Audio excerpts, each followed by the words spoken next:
The Formula One grid has a completely different look, with most of the drivers changing teams and some even signing new drivers. Like Williams, George Russell is out and Formula Red Bull driver Alex Albon joins Nicholas Latifi this season. Williams is no longer Formula One's backmarker squad. They've proven that during the 2021 season. The question is, are they still improving now that the main driver has switched to Mercedes? Williams Grand Prix Engineering Limited is a British Formula One team founded in 1977. They are actually one of the most successful teams in the sport, alongside Ferrari, McLaren and the ever so popular Lotus. Williams has the most constructors titles next to Ferrari with 9 titles. So Frank Williams originally ran the team. It seems like the team has had a very eventful history, but nowadays they appear to be as if they're one of the smaller teams. Clay Regazzoni gave the team its first win at Silverstone, and Williams backed the Constructors' Championship after Alan Jones claimed the driver's title. Having Honda as their partner was beneficial to both sides, as Williams won back-to-back Constructors' Championships. In 1988, they lost Honda to McLaren, and it hit the team hard. They switched to Renault power in 1989.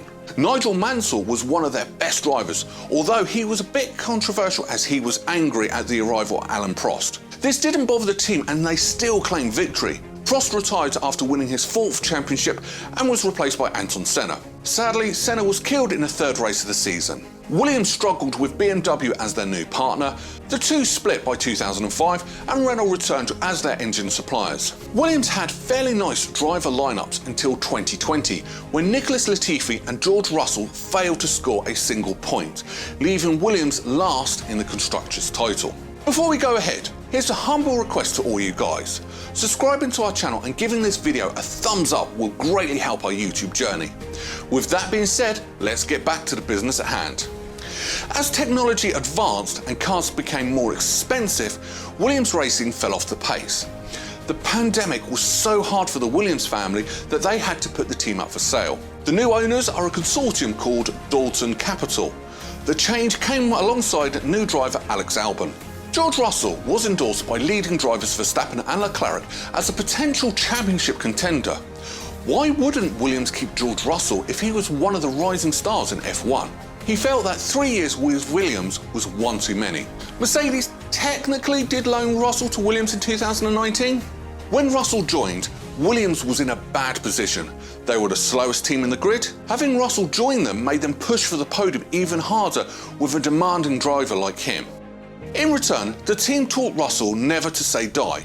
Williams still has a great relationship with Russell even though he's on another team. Williams Racing currently has 2 drivers who look extremely capable of securing a podium, but they may lack the star quality that Russell had. Nicholas Latifi was one of the most talked about Formula One drivers in 2021. This is because of the title deciding scandal, including Red Bull's win against Mercedes. The Williams driver revealed that he has received death threats because of that finale. It wasn't his intention though.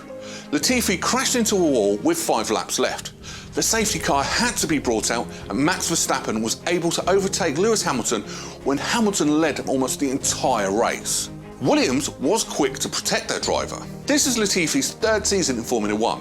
He joined Williams as a race driver, replacing Robert Kubica, and yes, he was partnered with George Russell for a few years. He planned to make his debut in the Australian Grand Prix, which was later cancelled because of the COVID-19 pandemic. Latifi is due to stay with Williams for the next few years, now with new teammate Alex Albon. He says he thinks this season will show how improved the Williams team has gotten.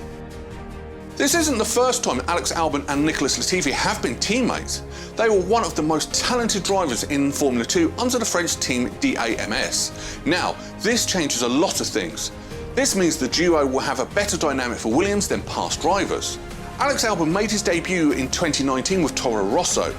He was supposed to join Red Bull as a race driver, but lost his seat to Sergio Perez. He was one of the most exciting young talents in motorsports. It's a shame that he can't drive on the grid with other drivers. He was linked to drive with Alfa Romeo, but Albon decided to sign on with Williams Racing in 2022. The 2 drivers vowed to push each other hard for the title. This is all possible thanks to the new cars too. The FW44 looks a bit different.